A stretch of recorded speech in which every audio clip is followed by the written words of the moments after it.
بسم اللہ الرحمن الرحیم۔ ناظرین، رمضان مبارک ایک ایسا بابرکت اور رحمت والا مہینہ ہے کہ جس میں فرض نمازوں کا ثواب 70 گنا یا اس سے بھی زیادہ ہو جاتا ہے اور نفل نمازوں کا ثواب فرض نمازوں کے برابر ہو جاتا ہے۔ لیکن ایسے بابرکت مہینے میں بھی کچھ بدقسمت لوگ ایسے ہیں کہ جو روزہ رکھ کر صرف بھوک اور پیاس حاصل کرتے ہیں۔ ان کا روزہ اللہ تبارک تعالیٰ کے ہاں بالکل بھی قبول نہیں کیا جاتا۔ علامہ ابن قیم الجوزیہ نے حضرت علی رضی اللہ تعالیٰ عنہ سے منسوب روایت لکھی ہے کہ دنیا میں 4 ایسے روزہ دار ہوتے ہیں کہ جن کا روزہ اللہ قبول نہیں کرتا۔ ناظرین کرام، حضرت ابو ہریرہ رضی اللہ تعالیٰ عنہ سے مروی ہے کہ نبی کریم صلی اللہ علیہ وآلہ وسلم نے فرمایا کہ جو ماہ رمضان میں ثواب کی نیت سے راتوں کو عبادت میں مشغول ہو جائے تو اس کے پچھلے تمام گناہوں کو اللہ تعالیٰ معاف فرما دے گا۔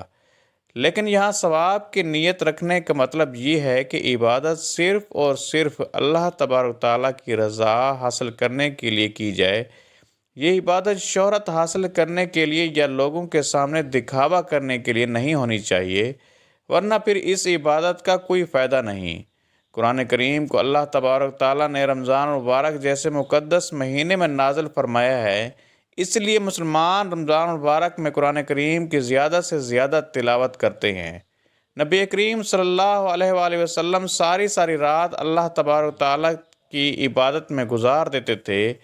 اللہ تبارک تعالیٰ سورہ مزمل فرماتا ہے کہ اے چادر اوڑھنے والے نبی، رات میں تھوڑا قیام کریں، آدھی رات یا اس سے کم یا اس سے کچھ زیادہ قرآن کو ٹھہر ٹھہر کر پڑھیں۔ ناظرین، روزہ گناہوں کو بڑی تیزی کے ساتھ ختم کرتا ہے۔ یہ سب سے اہم بدنی عبادت میں شمار کیا جاتا ہے۔ روزہ رکھنے سے نہ صرف مسلمانوں کے گناہوں کو معاف فرما دیا جاتا ہے بلکہ روزہ انسان کو آئندہ گناہوں سے باز رہنے کے لیے ایک بہترین تربیت ہے۔ ناظرین کرام، تمام عبادتوں میں سے روزے کو اہم مقام اور رتبہ دیا گیا ہے، لیکن کچھ ایسے روزہ دار بھی ہیں کہ جن کے روزے کو اللہ تبارک تعالیٰ قبول نہیں فرمائے گا۔ حضرت علی رضی اللہ تعالیٰ عنہ سے کسی شخص نے دریافت کیا کہ اے علی رضی اللہ تعالیٰ عنہ، کیا کوئی ایسے مسلمان بھی ہیں کہ جن کے روزے قبول نہیں کیے جائیں گے؟ حضرت علی رضی اللہ تعالیٰ عنہ نے فرمایا کہ جی ہاں، 4 انسان ایسے بھی ہیں کہ جن کا کوئی روزہ قبول نہیں کیا جاتا۔ ایسے لوگوں کو روزہ رکھ کر سارا دن بھوک اور پیاس کو برداشت کرنے کا کوئی فائدہ نہیں۔ روزہ قیامت ایسے 4 لوگوں کے روزے ان کے منہ پر مار دیے جائیں گے۔ پوچھا گیا کہ یا علی، وہ کون سے 4 لوگ ہیں؟ پھر حضرت علی رضی اللہ تعالیٰ عنہ نے فرمایا کہ اپنے شوہر کی نافرمانی کرنے والی عورت کا روزہ کبھی بھی قبول نہیں کیا جاتا جب تک کہ وہ سچے دل کے ساتھ توبہ نہ کر لے۔ ناظرین کرام، حضرت علی شیر خدا کو اللہ تبارک تعالیٰ نے بے شمار علم کے ساتھ نوازا ہے، اور یہی وجہ ہے کہ رسول اکرم صلی اللہ علیہ وآلہ وسلم نے فرمایا کہ میں علم کا شہر ہوں اور علی اس کا دروازہ ہے۔ چنانچہ حضرت علی رضی اللہ تعالیٰ عنہ نے فرمایا کہ جس عورت کا خاوند اس سے ناراض ہو تو اس عورت کا روزہ قبول نہیں ہوگا۔ سارا دن بھوک اور پیاس کے علاوہ اس کو کچھ حاصل نہیں ہوگا۔ نافرمان بیوی کا روزہ اللہ تبارک تعالیٰ کے ہاں اس وقت تک قبول نہیں کرتا جب تک وہ سچے دل سے توبہ نہ کر لے۔ قرآن کریم میں سورہ روم میں آیت نمبر 21 کا مفہوم کچھ یوں ہے کہ اس کی نشانیوں میں سے ہے کہ تمہاری ہی جن سے بیویاں پیدا کی گئی ہیں تاکہ تم آرام پاؤ، اور اس نے تمہارے درمیان محبت اور ہمدردی قائم کر دی۔ یقیناً غور و فکر کرنے والوں کے لیے اس میں بہت نشانیاں ہیں۔ اس کے علاوہ قرآن کریم ہے سورۃ النساء کی آیت نمبر 23، جس کا مفہوم کچھ یوں ہے کہ مرد عورت پر حاکم ہے، اس وجہ سے کہ اللہ نے ایک کو دوسرے پر فضیلت دی ہے، اس وجہ سے کہ مردوں نے مال خرچ کیے ہیں۔ نیک فرما بردار عورتیں خاوند کی غیر موجودگی میں حفاظت الہی نگہداشت رکھنے والیاں ہیں، اور جن عورتوں کی نافرمانی اور بد دماغی کا تم کو خوف ہو انہیں نصیحت کرو اور انہیں الگ بستر پر چھوڑ دو۔ اگر وہ باز نہ آئیں تو انہیں مار کر سزا دو، اگر وہ تابعداری کریں تو ان پر راستہ تلاش نہ کرو۔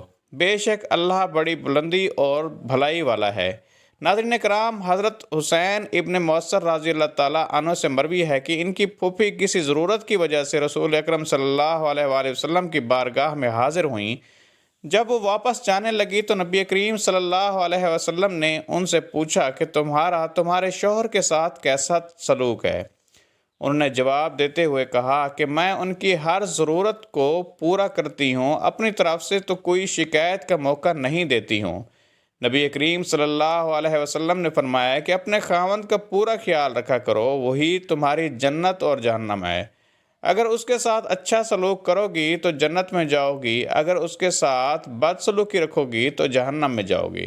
نبی کریم صلی اللہ علیہ وآلہ وسلم نے فرمایا کہ جو عورت 5 نمازوں کی پابندی کرتی ہو، رمضان میں سارے روزے رکھتی ہو، اپنے شوہر کی خواہش کے مطابق رہتے ہوئے زندگی بسر کرے، تو اللہ کی طرف سے ایسی عورت کو کھلی اجازت ہوگی کہ وہ جنت کے جس بھی دروازے سے چاہے داخل ہو سکتی ہے۔ پیارے دوستو، ان کے علاوہ اور بھی کئی اللہ تبارک و تعالیٰ کے ارشادات اور نبی کریم صلی اللہ علیہ وآلہ وسلم کی احادیث میں ذکر ہے، جن میں ایک عورت کو اپنے شوہر کے ساتھ اچھا سلوک کرنے کی اہمیت بیان کی گئی ہے۔ پیارے دوستو، فرمایا گیا ہے کہ نافرمان اولاد کا روزہ بھی قبول نہیں ہوتا۔ حضرت ابی ابن مالک رضی اللہ تعالیٰ عنہ سے مروی ہے کہ رسول اکرم صلی اللہ علیہ وآلہ وسلم کا فرمان ہے کہ جس بندے نے اپنے والدین میں سے کسی ایک کو اپنی زندگی میں پایا ہو اور اس کے باوجود بھی وہ جہنم میں چلا جائے، تو اللہ تبارک تعالیٰ نے نافرمان اولاد کو اپنی رحمت اور برکت سے بھی دور کر لیا۔ نبی کریم صلی اللہ علیہ وآلہ وسلم کا ارشاد ہے کہ اولاد کے لیے جنت حاصل کرنے کا سب سے بہترین ذریعہ یہ ہے کہ وہ اپنے والدین کو خوش کر لیں، تو اللہ تعالیٰ اس کے بدلے میں اس فرمانبردار اولاد کو جنت عطا فرما دے گا۔ اولاد اپنے ماں باپ کی خدمت کر کے اللہ تعالیٰ کو راضی کر سکتی ہے۔ مومن کو اللہ تبارک تعالیٰ نے اپنے والدین کا ادب و احترام کا پابند بنایا ہے۔ جب والدین بڑھاپے کو پہنچ جائیں تو ان کی ہر جسمانی اور اخلاقی ضروریات کا خیال رکھیں۔ جو شخص اپنے والدین کی عزت نہیں کرے گا اور ان کی نافرمانی کرے گا تو ایسی اولاد کا روزہ قبول نہیں کیا جائے گا۔ پیارے دوستو، پھر حضرت علی شیر خدا نے فرمایا کہ جو غلام اور باندی جو اپنے مالک کو چھوڑ کر بھاگ جائے، جب تک وہ غلام اپنے مالک کے پاس واپس نہ آئے تو تب تک اس کا روزہ قبول نہیں ہوگا۔ پھر چوتھا مسلمان وہ ہے جو اپنے امام کی اطاعت نہیں کرتا، اس کا نافرمان ہے، تو اس کا روزہ بھی قابل قبول نہیں ہے۔ حضرت ابو ہریرہ رضی اللہ تعالیٰ عنہ سے مروی ہے کہ رسول اکرم صلی اللہ علیہ وآلہ وسلم نے فرمایا کہ جس نے میری اطاعت کی تو اس نے اللہ کی اطاعت کی، اور جس نے میری نافرمانی کی تو اس نے اللہ کی نافرمانی کی۔ ناظرین کرام، قرآن کریم کی سورۃ النساء کی آیت نمبر 59 میں اللہ تبارک تعالیٰ نے فرمایا کہ اے ایمان والو، حکم مانو اللہ تعالیٰ کا اور حکم مانو رسول اللہ صلی اللہ علیہ وآلہ وسلم کا اور ان کا جو تم پر حکومت کرنے والے ہیں۔ قرآن مجید اور حدیث میں ہے کہ رسول اکرم صلی اللہ علیہ وآلہ وسلم کی اطاعت کے بعد تم پر امام امیر جو حکومت کر رہا ہے، اس کی اطاعت کرنا تم پر لازمی قرار دی گئی ہے۔ حدیث کے آخر میں یوں فرمایا گیا ہے کہ جس نے اپنے امیر کی اطاعت کی اس نے رسول اکرم صلی اللہ علیہ وآلہ وسلم کی اطاعت کی، اور جس نے اپنے امیر کی نافرمانی کی تو اس نے رسول اللہ صلی اللہ علیہ وآلہ وسلم کی نافرمانی کی۔ پیارے دوستو، اللہ تبارک تعالیٰ نے ہم پر رمضان المبارک جیسا بابرکت اور رحمت والا مہینہ اس لیے نازل فرمایا ہے کہ ہم دوسرے مہینوں کی نسبت اس مہینے میں لاکھوں درجے زیادہ نیکیاں کر کے اپنی بخشش کے حقدار بن سکیں۔ ہم سب کو اپنے آپ پر غور کرنا چاہیے کہ ہم میں تو کہیں ان 4 خامیوں میں سے کوئی خامی نہیں پائی جاتی۔ اگر کسی میں ان خامیوں میں سے کوئی ایک خامی بھی پائی جاتی ہے تو اسے چاہیے کہ فوراً توبہ کر لے اور اللہ تبارک تعالیٰ سے سچے دل سے معافی مانگ لے۔ بے شک اللہ تبارک تعالیٰ سب سے بڑھ کر رحم کرنے والا ہے اور اللہ ہی معاف کرنے والا ہے۔ اللہ تبارک تعالیٰ سے دعا ہے کہ اس رمضان مبارک میں ہمیں زیادہ سے زیادہ نیکیاں کرنے کی طاقت و توفیق مرحمت فرمائے۔ تو آخر میں آپ سے درخواست ہے کہ میری اس معلوماتی ویڈیو کو لائک اور شیئر کر لیجیے اور میرے اسلامی و اصلاحی چینل کو سبسکرائب کر لیجیے۔ جزاک اللہ خیرا کثیرا۔ اللہ ہم سب کا حامی و ناصر ہو۔